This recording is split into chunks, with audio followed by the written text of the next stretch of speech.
안녕하세요. 서울에 살고 있는 40대 쌍둥이 엄마입니다. 평소에 사연 열차를 들으며 육아 스트레스를 날려버리곤 하는데요.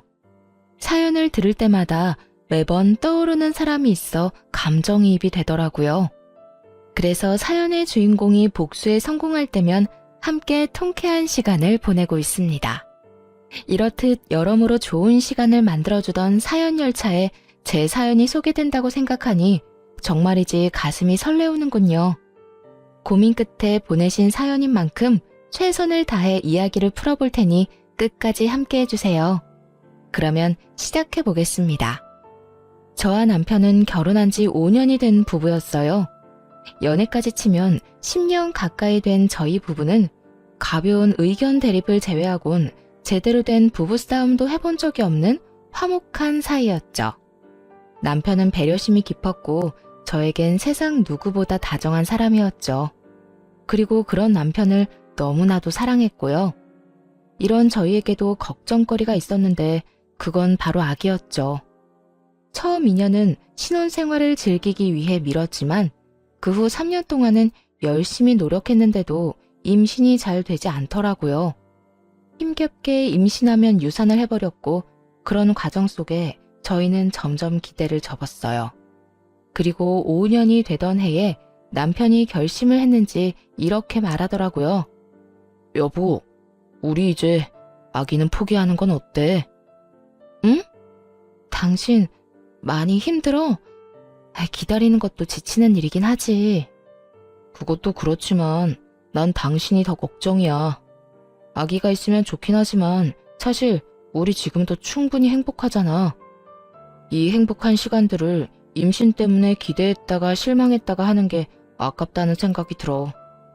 내가 힘든 건 둘째치고 당신이 너무 힘들어하는 것도 더는 보기 싫고 말이야. 그건 그렇지만 당신 정말 괜찮겠어? 당신 아기 가지고 싶어 했잖아. 아기는 나만 가지고 싶어 했나?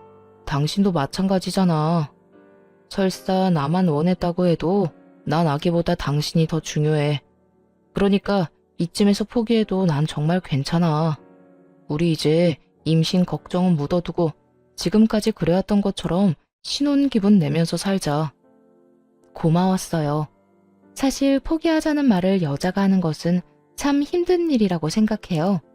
그런데 남편이 먼저 이런 이야기를 꺼내주고 위로해주니 마음이 한결 편안해지더라고요. 남편의 말에 따르기로 했고 더는 임신만을 위해 마음을 졸이며 좌절하는 일은 없어졌어요. 하지만 저희만 포기했다고 해서 다가 아니더라고요. 제가 임신을 하지 못한 것에 안달이 난 시모가 있었으니까요.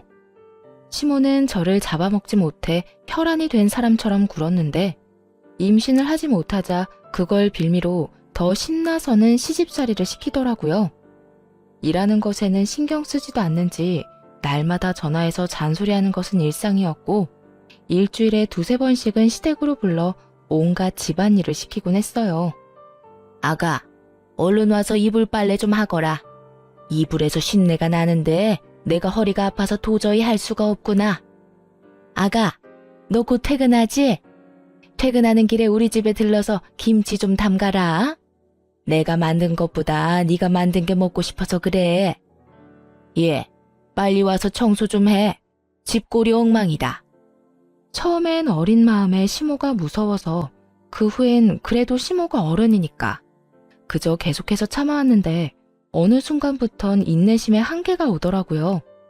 아가라는 호칭이 예라고 변할 때까지 참은 것이니 참을 만큼 참은 것이기는 했죠. 그리고 머지않아 그 한계선이 무너지는 날이 왔어요. 그날은 퇴근을 하고 집으로 향하던 길이었는데 시모에게서 연락이 오더라고요. 설마 하는 마음에 전화를 받은 것이 꺼려지긴 했지만 한번 전화를 걸면 받을 때까지 하는 시모를 알기에 전화를 받을 수밖에 없었죠. 네, 어머님. 전화를 왜 이렇게 늦게 받는 거야? 너 어디니? 집이니? 아니요, 지금 거의 다 왔어요. 왜 그러세요? 아직 밖이구나? 마침 잘 됐다. 지금 당장 장 좀 봐서 우리 집으로 오거라. 지금이요? 왜요? 무슨 일 있으세요? 무슨 일 있으니까 널 부르지. 내가 심심해서 널 부르겠니? 너 내 친구들 알지? 친구들이 우리 집에 온다고 했었는데 내가 깜빡했지 뭐니. 저녁 시간대니 맨입으로 보낼 수도 없고 그렇다고 배달 음식 시켜 먹이면 뒤에서 날 얼마나 흉보겠어? 이제 네가 지금 당장 우리 집에 와야 하는 이유 알겠지? 알았으면 잔말 말고 얼른 와. 네? 지금이요? 같은 말 반복하게 할래? 아, 오면서 돈도 좀 뽑아서 봉투에 담아오고. 친구들 보는 앞에서 내 용돈도 좀 줘야 내가 기가 살지.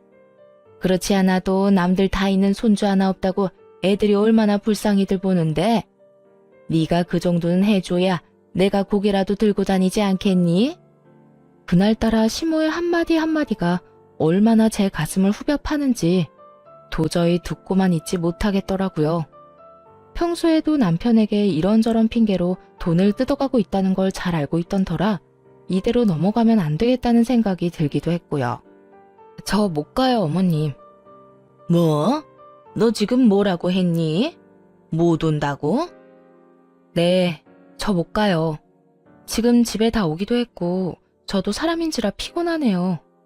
그리고 앞으로 이런 식으로 막무가내로 부르면 못 갈 예정이니 어머님도 그런 줄 아셨으면 하네요. 평소 시모에게 불만을 털어놓은 적이 있긴 했지만 이런 식으로 단호하게 말을 한 적은 처음이었어요. 전혀 예상치 못했던 반응이었는지 시모도 당황한 듯 말까지 더듬거리더군요. 그러면서도 어떻게 해서든 저의 길을 죽이려고 애쓰더라고요. 너 지금 네가 뭐라고 하는 줄이나 알고 짓거리고 있니? 애도 못 낳아서 집안 대를 끊어먹은 것이 뭘 잘했다고 시험이 말에 온다 간다 말대꾸야. 넌 그냥 내가 오라고 하면 오고 가라고 하면 가면 되는 거야. 어머님, 저 어머님 며느리지 어머님 종 아니에요. 그리고 애 하나 못 낳는다니요? 엄연히 따지면 그게 제 잘못도 아닌데 어머님은 왜 늘 그런 식으로 말하세요? 병원에서도 저희 둘 다 몸에 아무 이상 없다고 했고 저희도 이때까지 많이 노력한 거 누구보다 더 잘 아시잖아요. 그러니까 다신 그런 식으로 말씀하지도 말고 이런 식으로 저 부르지도 마세요. 그래? 그래서 네가 지금 아니 앞으로도 우리 집엔 안 오겠다 이 말이야? 네, 남편이랑 같이 가서 어머님 뵙는 목적으론 가겠지만 이런 식으로 어머님 댁 집안일이나 손님상 차리려고 가는 일은 없을 거예요. 그래? 그러면 그렇게 해. 대신 사람 불러서 집안일 시킬 테니 그 돈은 네가 주거라. 그걸 왜 제가 드려야 하나요? 그렇지 않니? 네가 와서 하면 되는데 하기 싫다고 하니 어쩌겠어? 나는 집안일에 소질이 없고 그렇다고 더러운 곳에서 살 수는 없으니 사람이라도 불러야지. 그런데 나한테 돈이 어디 있니? 이 나이에 내가 돈을 버는 것도 아니고 이 모든 일이 너 때문에 일어난 일이니 그 값은 당연히 네가 치러야 하지 않겠어? 이게 도대체 무슨 말인지 뭐가 당연하다는 것인지 알 수가 없더라고요. 무슨 조선시대도 아니고 이런 사고방식의 시모가 이해가 되지도 않았고요. 아니요, 전혀 당연하지 않아요. 어머님 집안일을 제가 해야 한다는 법도 없고요.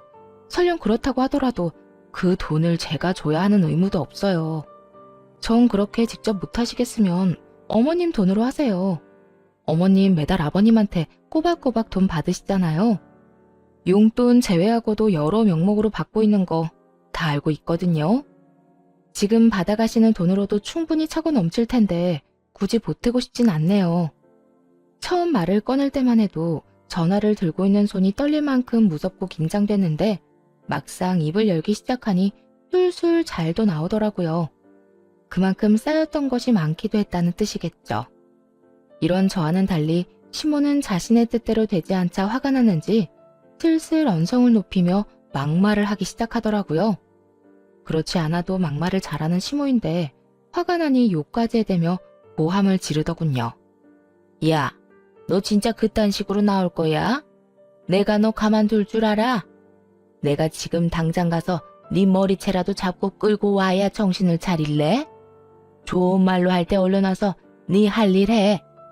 마음대로 하세요. 어머님이 뭐라고 하든 그 일은 제 일이 아니니 절대로 못 가요. 야, 야! 야! 시모는 고함을 질러댔지만 그러거나 말거나 할 말을 마쳤으니 전화를 끊어버렸어요. 그 뒤로도 휴대전화가 뜨거워질 정도로 시모에게서 전화가 왔지만 받지 않았고 결국 배터리가 다 되어 꺼지자 이번에는 남편에게로 전화가 오더라고요. 넌 도대체 뭐 하길래 네 마누라가 나한테 그딴 식으로 구는 게야? 무슨 일이길래 다짜고짜 화를 내? 우리 집사람이 왜? 싸웠어? 싸워? 싸우기는 무슨 일방적으로 네 엄마가 당했어. 아니 글쎄 오늘 우리 집에 좀 오라고 했더니 네 마누라가 뭐라고 했는지 아니? 자기는 며느리지 종이 아니라고 하더라. 며느리면 며느리답게 시어미가 부르면 제깍제깍 와서 일도 하는 거지. 그거 보고 종이니 나발이니 말대꾸나 해대고 말이야. 오늘도 그래. 내 친구들 오니 집에 와서 손님상 좀 차리라는 게 그렇게 힘든 부탁이니? 막말로 애를 못 낳으면 다른 거라도 잘해야 하는 게 맞잖아. 남편의 성격을 알기에 굳이 알리지 않았던 것인데 시모 스스로 자신의 무덤을 참 정성스럽게 파고 있더라고요. 남편의 표정은 점점 더 굳어져 갔고 애 이야기에서 더는 참을 수 없는지 화를 내기 시작하더군요. 엄마, 요즘도 집사람한테 그런 말로 구박하고 있었던 거야? 내가 한 번만 더 그런 걸로 집사람 못 살게 굴면 가만 안 있는다고 했지. 그리고 엄마 집 일은 엄마가 좀 해. 그렇지 않아도 회사 일로 힘든 사람을 엄마가 무슨 권리로 오라가라 하면서 부려먹어. 다신 이 사람한테 그런 걸로 연락하지 마. 또 그러잖아. 용돈 끊는 건 물론이고 엄마랑 연도 끊을 테니 그런 줄 알아. 온전히 제 편인 남편의 입에선 결국 용돈 이야기까지 나와버렸고 시모도 더 이야기해봤자 손해뿐이라는 걸 깨달았는지 그제야 꼬리를 내리고 전화를 끊더라고요. 그 후 시모에게서 오는 연락은 뜸해졌고 이제 좀 마음 편히 살겠구나 하는 생각을 하던 어느 날이었어요. 퇴근하기가 무섭게 집으로 돌아오던 남편은 어느 순간부터 귀가가 늦어지기 시작하더니 날마다 새벽녘에나 집으로 돌아오더라고요. 이유는 회사에 일이 많다는 것이었는데 아무리 일이 많다고는 해도 새벽까지 일을 한다는 것이 의심스러웠죠. 그렇게 제 입장에선 당연하다고 생각되는 의심과 불안이 계속되던 차였는데 시모에게서 늦은 밤 연락이 왔어요. 아들과 연락이 안 된다면서요. 우리 아들 자니? 안 자고 있으면 전화 좀 바꿔다오. 아범 지금 집에 없어요. 요즘 회사 일 바쁘다고 새벽이나 집에 와요. 그래? 요새 계속 늦는다 이 말이지? 왜인지 시모의 목소리는 급격하게 밝아졌고 그 이유는 뒤이어 나온 시모의 말에서 알 수 있었어요. 남자들이 회사 일 핑계대고 하루가 멀다고 늦으면 100이면 100 여자 있는 거 너 모르는 건 아니지?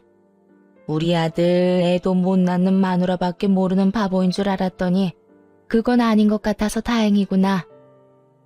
여자라니. 어머님, 지금 말 다 하셨어요? 그렇잖아. 너희 결혼한 지 5년이나 됐는데 신혼 때처럼 얼굴만 보고 있어도 마냥 좋은 시절도 아니고 이럴 때라도 있으면 애 보는 맛에라도 집에 들어올 텐데 애도 없으니 바람이 나는 것도 어찌 보면 당연한 거 아니니? 밖에서 낳은 애를 데리고 왔어도 몇은 데리고 왔을 세월이지. 이참에 우리 아들이 밖에서 똑두꺼비 같은 아들이나 하나 나왔으면 좋겠다 나는. 너도 얼마나 좋니? 임신 때문에 스트레스 받을 일 없이 키우기만 하면 되니 말이다. 지 아들이 불륜을 저지르고 있을지도 모른다는 상상에 목소리가 한껏 들떠있는데 화가 나는 건 물론이고 어이가 없더라고요. 어머님, 그걸 지금 말이라고 하세요? 아무리 제가 싫다고 해도 그런 말은 하는 게 아니죠. 어떻게 시어머니가 며느리한테 그런 말을 해요? 그리고 제 남편이자 어머님 아들 그런 짓거리 하고 돌아다닐 사람 아니란 거 모르세요? 다신 그런 말 하지도 마세요. 아범 오면 나중에 연락하라고 할 테니 저한테 전화도 하지 마시고요. 시모와의 전화를 끊어버리고도 도저히 집에 있을 수가 없더라고요. 시모의 말처럼 남편이 외도를 하고 있다고 생각하는 것은 아니었지만 정말 일을 하는 건 맞는지 제 두 눈으로 확인해야만 할 것 같았어요. 그래서 남편의 회사로 향했고 문이 잠긴 회사 앞에서 희망은 무너졌습니다. 남편은 거짓말을 하고 있었고 집으로 돌아와 여러 가지 생각에 눈물이 나더라고요.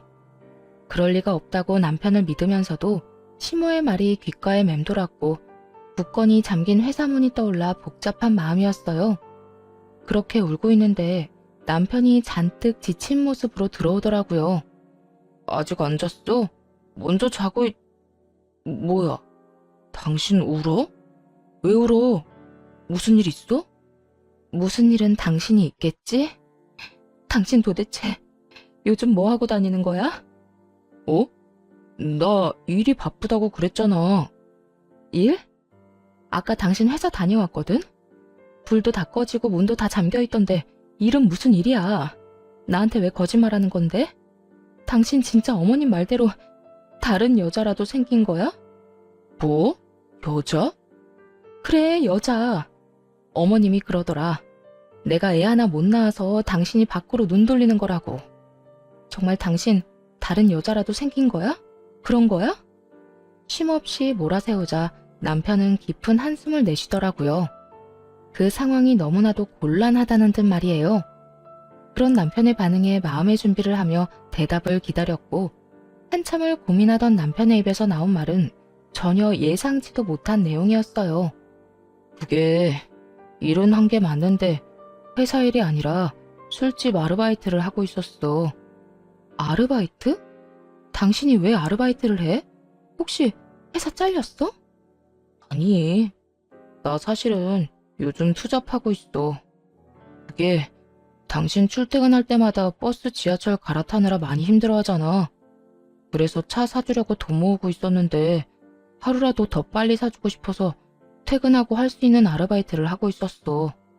당신한테 사실대로 말하면 반대할 게 뻔해서 거짓말했던 거야. 미안해, 당신 속여서. 남편은 평소 버스와 지하철을 환승하며 힘들게 출퇴근을 하는 저를 위해 차를 사주고 싶다며 회사 일을 마치고 술집 아르바이트를 하고 있었다고 하더군요. 남편의 말을 듣고 나서야 눈에 보였어요. 충혈된 눈과 상의에 튄 국물 자국들, 그리고 피곤함에 찌든 얼굴이 말이에요. 끝까지 믿어주지 못했다는 미안함과 이토록 나를 사랑해주는 사람이 있다는 것에 대한 고마움, 여러 가지 감정이 복받쳐 계속 눈물이 나더라고요. 그런 저를 안고 남편은 어쩔 줄 몰라 하며 미안하다는 말만 반복했고요. 여보, 의심해서 미안해.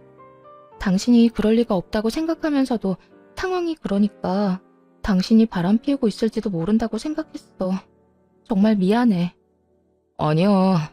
내가 진작 당신한테 사실대로 말했으면 그런 생각할 일도 없었을 텐데 내가 미안해.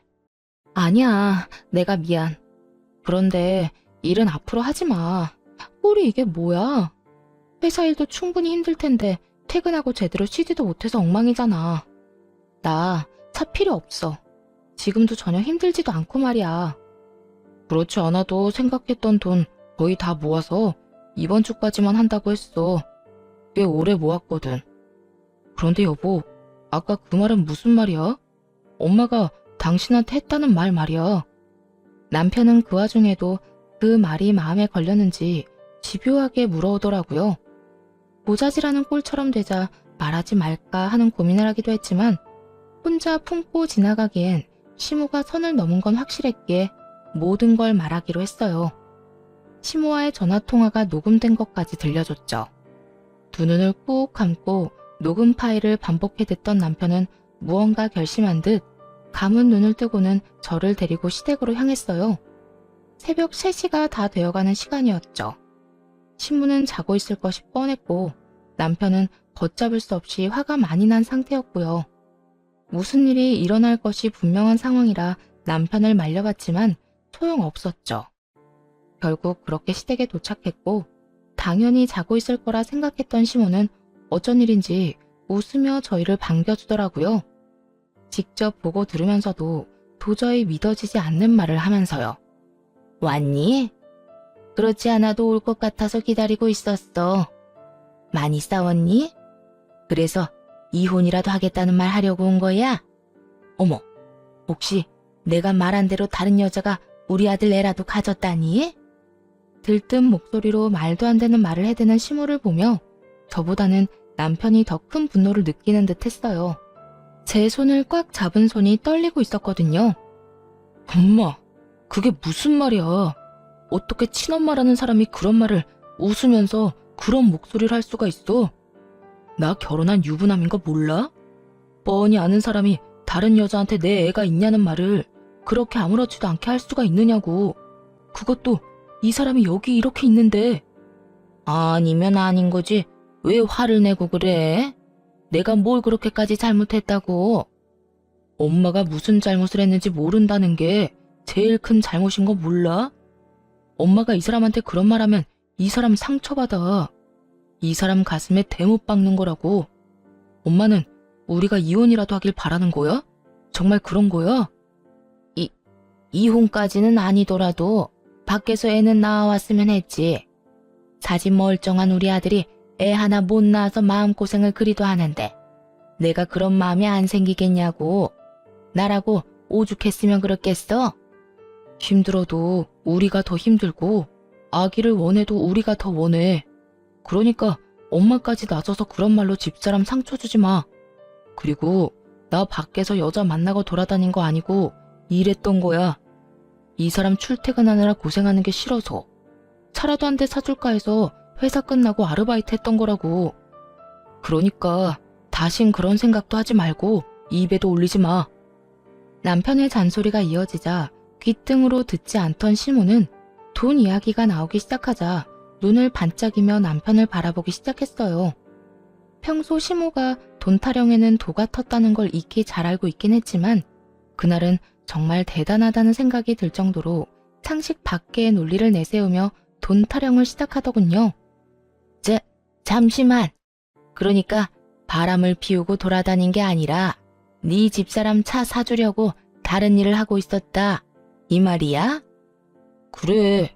3천만 원 정도 모아서 이제 그만두려고 했었는데 엄마가 괜한 소리 하는 바람에 다 망쳤다고. 하여튼 앞으로는 나하고 이 사람 사이 이간질하는 짓 좀 하지 마. 이게 뭐야? 이 새벽에. 너 진짜 미쳤니? 그 많은 돈을 왜 전현한테 쓰는 거야? 저게 시집와서 한 게 뭐가 있다고. 아들, 그 돈 놔줘. 엄마 달라고. 엄마도 돈 필요하단 말이야. 엄마, 진짜 왜 그래? 애 못 낳는 게 이 사람 잘못도 아니고 왜 그런 식으로 말하냐고. 그리고 이 사람 위해서 마련한 돈을 왜 엄마한테 줘? 줘야 할 이유가 없잖아. 이유? 이유야 만들자면 차고도 넘치지. 저 모자란 것이 손주 하나 못 낳아서 그간 내가 마음고생했던 위자료. 그 위자료로 3천만 원 정도 줄 수 있잖아. 아들, 나 네 엄마야 친엄마. 10살 때부터 너 혼자 키우면서 고생이란 고생은 다 했는데 그런 엄마는 안 챙기고 저딴 부족한 년만 챙기는 게 말이 되니? 그러니까 그 3천만 원은 날 줘야 한다고.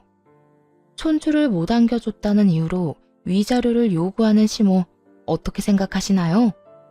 이 말을 듣는데 머리가 멍해지면서 헛웃음도 나지 않더라고요. 뭐 이런 사람이 다 있나 싶어서요. 남편 역시 입을 벌리고 그저 시모를 바라만 보더군요. 지금 무슨 말을 들은 건가 싶은 표정으로 말이죠. 저희 둘 다 아무 말도 하지 않고 있자 시모는 본인의 말이 통했다고 생각했는지 미소를 머금은 얼굴로 이렇게 말했어요. 왜? 내 말을 들어보니 일리가 있는 것 같아? 아들, 너 그 돈 나 안 주고 네 마누라 주면 후회한다. 말이야 바른 말이라고 쟤랑 너랑 피 한 방울 안 섞인 남남인데 언제 어떻게 이혼할 줄 알고 그런 돈을 주니? 너희 사이에 애라도 있으면 몰라. 애도 없는데 제가 네 돈만 받아먹고 홀라당 도망가면 어쩌려고. 돈 3천만 원이 뭐라고. 시모는 저를 돈 몇 푼 때문에 가족을 버리고 도망이나 치는 사람으로 만들어버리더군요. 그게 무슨 헛소리냐고 당장이라도 따져 묻고 싶었지만 그러기도 전이었어요. 남편이 앞서서 더 큰 화를 내며 시모를 몰아붙이기 시작했죠. 엄마, 제발 그만 좀 해. 내가 여기 오면서도 엄마 얼굴 보면서도 계속 고민했는데 방금 엄마 말 들으니까 결심이 섰어. 우리 이제 보지 말고 살자. 영 끊고 살자고. 무슨 사단이 나도 크게 나겠다 싶긴 했지만 연을 끊자는 말까지 나올 거라곤 생각지도 못했어요. 부모와 자식 간은 천륜이라는데 그 천륜을 끊는다는 것이 말처럼 쉬운 일은 아니니까요. 하지만 남편의 뜻은 완고해 보였고 시모 역시 그 완고함을 눈치챈 듯 급하게 남편을 달래보려 애쓰더군요. 아들, 갑자기 그게 무슨 말이야? 연을 끊자니. 이 세상에 가족이라고 너하고 나뿐인데 그런 너랑 내가 어떻게 연을 끊고 살아? 이 엄마는 너 없이는 못 살아. 내가 없으면 못 사는 게 아니라 내 돈이 없으면 못 사는 거겠지.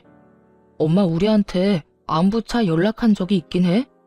이 사람한테는 집안일 시키려고 연락하고 나한테는 돈 내놓으라고 연락하고 다른 일로 연락한 적 단 한 번도 없잖아. 너는 무슨 말을 그렇게 하니? 내가 언제 그랬다고? 생각 좀 해봐. 내 말이 틀렸어? 그런 사람이 이제 와서 뭐? 나 없이는 못 살아? 거짓말 좀 하지 마.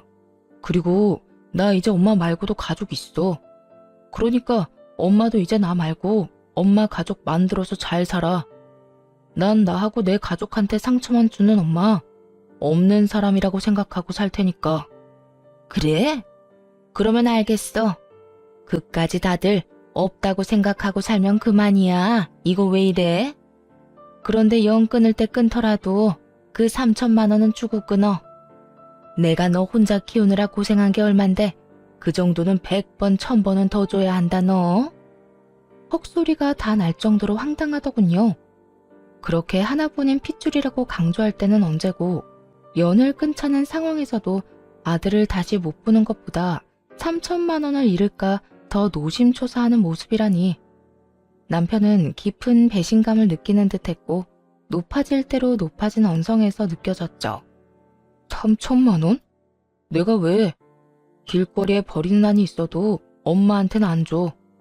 키워준 값은 20살 이후부터 번 돈으로 다 갚았고 우리 사이에 돈이 오가야 한다면 엄마가 집사람 불러다가 부려먹은 값이랑 집사람 가슴에 못 박은 위자료를 줘야 할 건데 그렇게까지 한번 해볼까? 야, 너 진짜 엄마한테 이렇게까지 할 거야? 어쩜 이렇게 냉정하게 구니? 엄마야말로 우리가 어떻게 이렇게까지 하는데? 나한테 돈 맡겨놨어? 이 사람한테 받지 못한 빚이라도 있어? 그렇지 않고서야 아들이 인연을 끊자는데 어떻게 끝까지 돈 타령만 할 수가 있어. 진짜 엄마라는 사람 질린다 질려. 다신 보고 싶지도 않아. 앞으로 다신 연락하지 마. 아니, 마세요. 찾아오지도 마시고요. 그러면 사시는 동안 평안하세요. 시모는 집을 나서는 남편과 저를 붙잡으며 돈 타령을 해댔지만 그런 시모를 냉정하게 뿌리치고 집으로 돌아왔습니다. 그 후 남편은 번호를 바꿔버리고 곧 저희는 다른 곳으로 이사했네요. 마침 전셋집 계약도 만료되던 터라 차를 대신 회사와 가까운 곳으로 이사를 하기로 한 거죠. 그렇게 새로운 곳에서 새 출발을 하게 되자 시모의 존재를 잊고 살 수 있었어요. 처음엔 온갖 방법을 써서 연락을 취해오던 시모도 점차 연락을 하지 않게 되었고 이렇게까지 하는 게 정말 맞는 것인가 하는 생각도 점차 흐려지며 그렇게 2년이란 시간이 지난 어느 날이었어요. 어느 날 모르는 번호로 연락이 오더라고요. 다름 아닌 시모였습니다. 병원에 입원했다고 하대요. 그렇게 술을 끼고 살더니 결국 간암 말기 판정을 받았다고 하더군요. 다 죽어가는 목소리로 그간의 이야기를 풀어놓던 시모는 이내 본격적으로 전화가 목적에 대해 말하기 시작했죠. 그래서 말이다, 아가. 네가 네 남편 좀 잘 설득해주면 안 되겠니? 무슨 설득이요? 내가 이때까지 말했잖아. 내가 간암 말기라고. 의사 말로는 이식도 힘들 거라고 하긴 하는데 사람 일이란 게 또 모르는 일이고 이식을 해서 하루라도 더 살 수 있으면 그건 하는 게 맞는 거 아니겠니?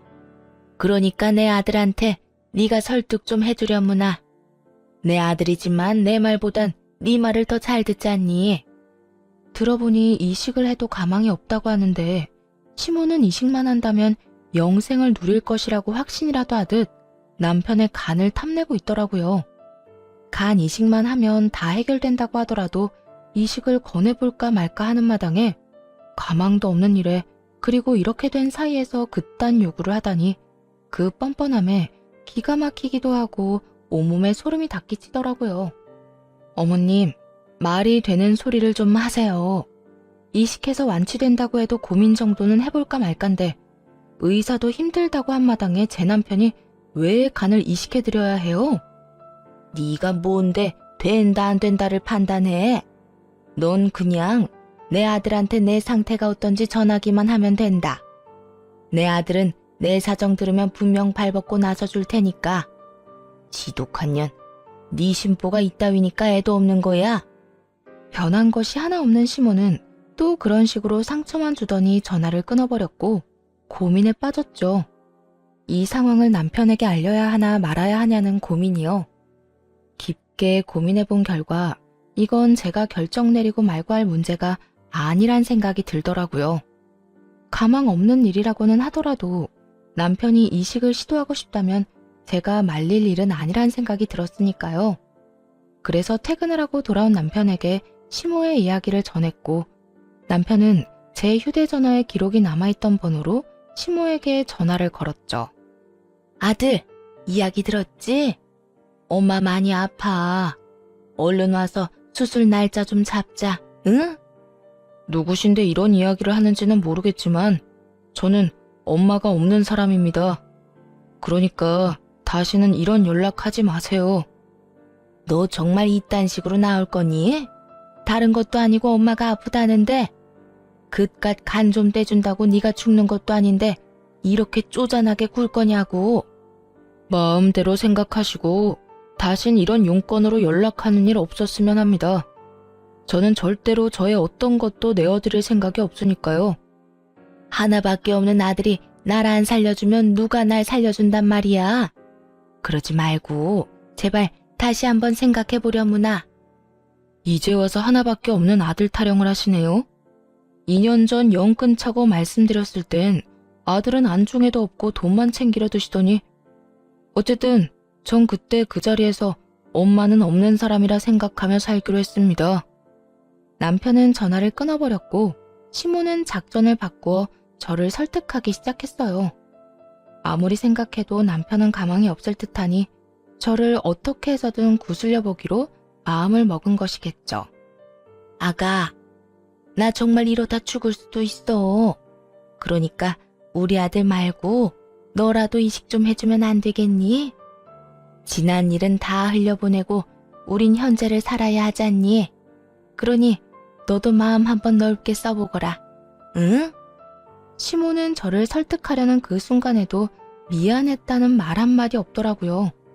그저 어떻게 해서든 동정심을 자극해서 목적을 이루고자 하는 욕망만 드러낼 뿐이었죠. 어떻게 해서든 이식이라도 받고 싶은 심정은 잘 알겠는데요. 그렇게 간절하면 적어도 저희한테 사과 한마디라도 해야 하는 거 아니에요? 사과? 내가 뭘 그렇게 잘못했다고? 너나 네 남편이나 이렇게까지 구는지 도무지 난 이해가 되지 않는구나. 아, 그러니까 어머님은 여전히 저희한테 조금의 잘못도 하지 않았다고 생각하는 거네요. 남들 다 가지는 손주 하나 못 안겨준 것도 다짜고짜 연을 끊자고 한 것도 다 내가 아니라 너랑 네 남편이 저지른 거 아니니? 그런데 왜 내가 너희한테 사과를 해야 하니? 지금도 그래. 부모가 아프면 자식이 되어서 뭐든 해줘야 하는 게 마땅한 거 아니니? 그러니까 더 큰 죄 짓고 후회하지 말고 당장 와서 이식 날짜나 잡아. 이런 생각이 들더라고요. 만약 시모가 저에게 조금만 다정스럽게 대해줬다면, 남편이 돈줄이 아니라 그저 사랑하는 아들로 대해줬다면 망설이지 않고 이식쯤이야 해드렸을 텐데 라고 말이에요. 아니, 이식해달라고 억지를 부리기에 저는 진심인 척이라도 해서 용서를 구하는 연기라도 했더라면 남편과 저는 이식을 권해드려야 하나 심각하게 고민했을 텐데 하는 생각 말이에요. 하지만 이건 저의 바람일 뿐이었죠. 현실은 어린아이처럼 떼쓰는 시모만 있을 뿐이었으니까요.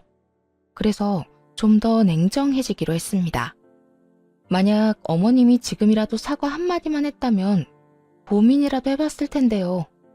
지금 어머님 하는 행동 보니 안타깝게도 저는 전혀 죄라고 생각하지도 않을 거고 후회할 것 같지도 않네요. 그러니까 더는 쓸데없는 일에 힘쏟지 마시고 다른 방법 찾아보세요. 야, 너 진짜 이딴 식으로 나올 거야? 에휴, 너희가 싫다니까 어쩔 수 없지 뭐. 내가 더는 이식 이야기는 꺼내지 않으마.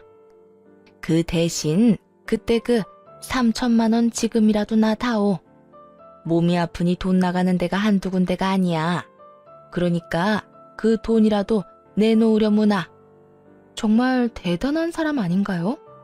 이런 순간에도 돈 타령을 할 수 있는지 정말 탄성마저 나오더라고요. 2년 전에 3천만 원에 아직까지 미련이 있다는 사실도 대단하다 싶었고, 암 진단을 받고 나온 보험금만 해도 꽤 될 텐데 그 돈은 어쩌고 돈 타령인가 싶기도 했어요.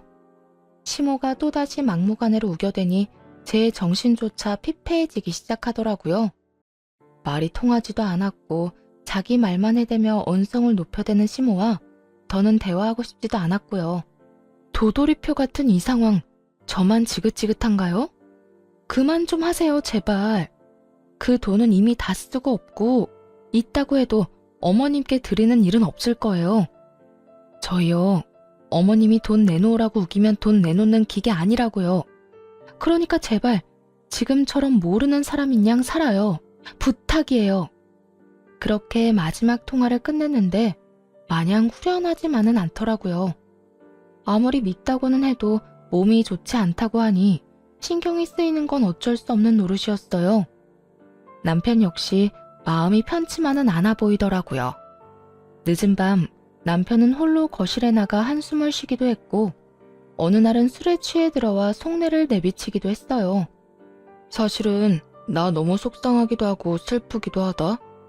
당연히 도와주고 싶은 마음이 있기도 한데 마지막까지 돈 타령만 하던 엄마 모습이 뇌리에서 떠나지 않아. 그래서 너무 힘들고 너무 배신감이 들어. 괜찮아. 다 괜찮을 거야. 그러니까 너무 죄책감 가지지 마. 너무 힘들어하지도 말고. 난 당신 이해해. 나 역시 당신 입장이었다면 그랬을 거야. 정말? 그래. 난 당신만 나 이해해주면 괜찮아. 그렇고 말고. 참 많이도 울더라고요. 평생을 돈 타령만 하던 시모도 엄마라고 어린아이처럼 우는 남편을 보는데 저 역시 마음이 좋지 않았어요. 그날 많은 이야기를 나누었던 기억이 아직도 선명하네요. 긴 시간 이야기를 나눈 끝에 내린 결론은 저희의 결정대로 하자였어요. 이식한다고 한들 가망이 없는 상태였고 강경화 때도 술을 끊지 못해 이 지경까지 온 시모가 이식이 성공해서 몇 달의 시간이라도 번다고 한들 또 술을 먹을 것이 분명했기 때문이었어요. 그렇게 저흰 다시 한번 마음을 다잡았고 일상으로 돌아와 잘 살아보려 애쓰고 있었죠. 그러던 어느 날 시부라는 사람이 찾아왔어요. 모든 걸 포기한 시모가 헤어진 지 오래인 시부에게 자신의 처지를 알리며 도움을 청한 듯 했죠. 잘 지냈니? 네, 잘 지내셨어요? 난 뭐 그런 대로 지냈다. 참 이상하더군요. 아무리 오래전에 헤어져 어색하다고 한들 저렇게 서로의 눈치를 살필 필요가 있나 하는 생각에서요. 거기에다 닮은 구석이 하나 없다는 점도 이상했어요.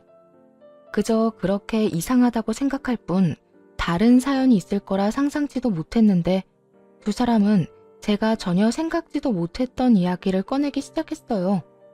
너 그렇게 사라지고 내가 얼마나 섭섭했는 줄 모른다. 그러셨어요? 저는 속 시원하다고 생각하실 줄 알았어요. 제가 친자식이 아니란 걸 다 아셨잖아요. 그래, 알았지. 그래도 내가 널 친자식으로 알고 내 품에서 키운 게 10년이야, 이 녀석아. 그런 내 아들이 하루아침에 사라졌는데 걱정하지 않았겠어? 낳은 정보다 키운 정이라고. 그 여자 생각을 하면 이가 갈리는데 네 생각만 하면 그립고 섭섭하고 그랬어. 저도 사실은 아버지 생각 많이 났었어요. 그립기도 했고요. 들어보니 시모는 시부에게 남편이 시부의 자식이라 속이곤 결혼을 했었다고 하더군요. 그렇게 남편과 시부를 속이고 10년을 지내다 우연찮게 그 사실을 들키게 되었고, 시모는 남편을 데리고 야반 도주를 해버렸던 것이었죠. 시부는 현재 재혼을 해 다른 분과 살고는 있지만 슬아의 자식은 없었으며 여전히 남편을 그리워하고 있다며 눈물을 훔치셨어요. 남편 또한 그런 시부의 사랑에 눈물을 흘렸고요. 이야기 들어보니 네 엄마 많이 아프다고 하던데 넌 괜찮니? 날 찾자마자 네 엄마가 다짜고짜 너랑 네 집사람 욕을 얼마나 하는지 네 걱정이 돼서 널 찾지 않을 수가 없었다. 가망도 없는 일에 괜히 네 몸이나 축내는 결정을 내릴까 봐서 말이다. 어떻게 된 사람이 세월이 그렇게나 흘렀는데도 욕심이 그렇게도 흘러넘치는지. 정말 그때 네가 아니었다면 진작 이혼했었을 게야. 그러셨어요? 그렇지 않아도 엄마 때문에 정신없긴 했었어요. 이식 때문에 고민도 많이 하긴 했는데 하지 않기로 했고 그렇게 말도 전했고요. 그래, 잘했다 잘했어. 내가 병원에 알아봤는데 병원에서는 안 된다고 했는데도 네 엄마 욕심에 너를 그렇게 못살게 굴었다고 하더구나. 병원 가보니 몰래 술까지 사다 먹었는지 술 냄새가 얼마나 나는지. 하여튼 너만 건강하고 너만 괜찮다면 됐어. 시부는 혹시라도 남편이 이식을 해주는 멍청한 결정을 내렸을까 싶어 단숨에 남편을 찾아왔다고 하시더라고요. 남편의 말을 들은 시부는 안도의 한숨을 내쉬며 다시금 남편의 손을 꽉 잡아주셨어요. 그간 고생했다고 하는 마음이 저에게도 전해질 만큼 따뜻하게 말이에요. 그렇게 한바탕 눈물의 재회가 끝나고 시부는 조심스럽게 말을 건넸어요. 아들아, 아까 말했다시피 집사람 자궁에 문제가 있어서 여생을 집사람과 나 이렇게 둘만 살았단다. 그래서 우린 지금이라도 멋진 아들이 필요한데 너만 괜찮다면 다시 내 아들로 살아주지 않겠니? 아버지, 네, 그렇게 할게요. 감사해요. 이 녀석, 어릴 때도 눈물이 많더니 지금도 눈물이 많구나. 남편은 시부의 품에 안겨 펑펑 울기 시작했고, 그런 남편을 시부는 꼭 안아주었어요. 평생 부모 사랑을 제대로 받지 못하고 자란 남편이 드디어 제대로 된 부모의 사랑을 받게 될 순간이었죠. 새롭게 만나게 된 시모는 참 따뜻하고 인성이 착한 사람이었어요. 생판남인 남편과 저를 오래전부터 자식으로 품은 사람처럼 따뜻하게 맞아주시더라고요. 그 덕에 남편과 저는 지난 세월을 위로받는 시간을 보내기도 했답니다. 그 후 얼마 지나지 않아 전 시부가 하늘나라로 떠났다는 말을 들었어요. 시부가 예정을 생각해서 병원비도 결제해주고 다른 금전적인 부분도 도와줬지만 2달 만에 급성 폐혈증으로 돌아가시게 된 거죠. 사망보험금이 있었는데 그건 남편에게 상속되었어요.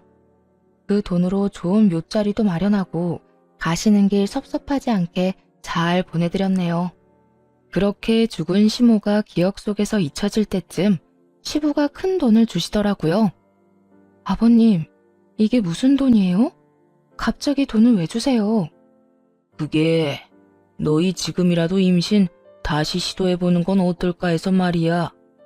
시험관 하는데 돈이 많이 든다고들 해서 미리 이렇게 준비해봤다. 시험관이요? 그래, 너희 아직 나이도 젊은데 이렇게 포기하는 거 너무 아깝지 않니? 애를 싫어하는 애들도 아니고 계속 시도하다가 포기한 거라며. 그땐 여러모로 마음이 편한 상황이 아니었으니 힘들었겠지만 지금은 마음도 편하고 스트레스 받는 일도 없으니 다시 시도해보는 것도 괜찮을 것 같은데 어떠니? 시부의 말을 듣고 보니 일리가 있다 싶더라고요. 임신을 열심히 도전하던 그땐 전시모의 시집살이 때문에 스트레스가 이만저만이 아니었거든요. 하지만 이 당시에는 이렇게 마음 편히 지냈던 적이 있었나 하는 생각이 들 정도로 몸도 마음도 건강한 상태였으니까요. 시부의 말대로 다시 시험관을 도전했고 바로 쌍둥이를 임신하게 되었어요. 기적처럼 임신에 성공을 하고 난 후에도 걱정은 많았어요. 또 유산의 아픔을 겪을까 봐요. 하지만 그렇게 기쁨과 걱정의 9달이 지나고 지금은 출산을 앞두고 있네요. 노산에다가 쌍둥이라 이것저것 검사할 것도 많고 몸이 무거워 힘든 점도 많았지만 곧 태어날 아가들을 생각하면 입가에 미소가 절로 피어나네요. 저뿐만 아니라 남편과 시부모님들도 늘 웃음꽃이 피어 있고요.